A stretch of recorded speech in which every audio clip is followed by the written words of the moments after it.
Hi guys, welcome back to my new vlog. So guys,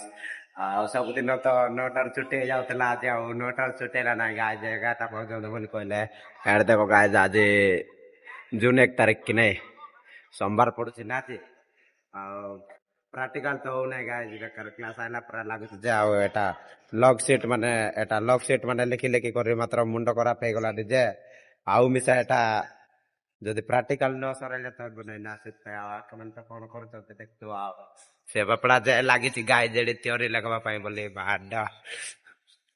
ଏତେ ଖରାରେ ବଢିଆ ଗାଈ କଲେଜ ପିଲା ବେଳେ ବଢିଆ ରହିଯାଇଥିବେ ଲାଗି ନାହିଁ ତଡ଼ା ଖରା ଛୁଟି ଚାଲିଛି ମସ୍ତ ବସିଥିବେ ଘରେ ଆମେ ମାନେ କାଇଁ ଇଆଡେ ITI କରି କରି ମସ୍ତ ଇଆଡେ ଖରା ଖାଉଛୁ କି ନାଇଁ ମଜା ଆମର ତ ପିଟର ଟ୍ରେଡ୍ ନା ଗାଈ ଇଲେକ୍ଟ୍ରିସିଆନ ମାନେ ନାଇଁ କି ତାଙ୍କର ଏଇଟା ମେସିନ ଯାକ ପଡିଛି ଯେ ମୁଁ ଭାବୁଛି ଏଇଟା କେବେ ଚଲେଇବେ ଟିକେ ମୁଇଁ ମିଶା ଦେଖିବି ସିନା କେମିତି ଚଲେଇବେ ବୋଲି ଭାବୁଛି ଲାଗିବେ ଏଟା ମେସିନ ମାନେ ପଡିଛି ଯେ ଆଜି ପର୍ଯ୍ୟନ୍ତ ଏବେ ସେକେଣ୍ଡ ଇୟର ହେଇଯିବୁ ସିନା ଆଉ କେମିତି ଚଲେଇବେ କି ନାଇଁ କି ଜାଣିନାହିଁ ମାତ୍ର ଲାଗେ ତ ଗାଈ ଯେବେ ଆଉ ରୁମ ରେ ଯାଇକରି ରୋଷେଇ କରବାର ଅଛି ଆଉ ଗରମରେ ଆଉ ମୁଣ୍ଡ ଖରାପ ହେବ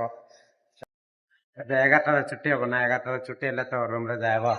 ଆଉ ସେ ରୁମ ରେ ଅଛନ୍ତି ଗାଈ କେତେଟା ଇଲେକ୍ଟ୍ରିସିଆନ ଆଉ ସେକେଣ୍ଡ ଇୟର ର ଫିଟର ମାନେ ଅଛନ୍ତି ଆଉ ଭିଡିଓରେ ଦେଖେଇବାକୁ ଗଲେ ଏତିକି ଆଉଛି ଗାଈ ଆଉ କିଛି ନାହିଁ ଦିନରେ ତ ଖରା ହେଇଯାଉଛି କୁଆଡେ ଯାଇ ହଉନାହିଁ ନା ମତେ ଭଲ ଲାଗୁନାହିଁ ଗାଈ କିଛି ଭିଡିଓ ବନେଇବାକୁ ଯେ ଆଉ ଷ୍ଟାର୍ଟ ତ କରିଲେ ତ ବନେଇବାକୁ ପଡିବ ନା ଆଉ ଗାଈ କାଲିର ବ୍ଲଗ ଦେଖା ଗଲା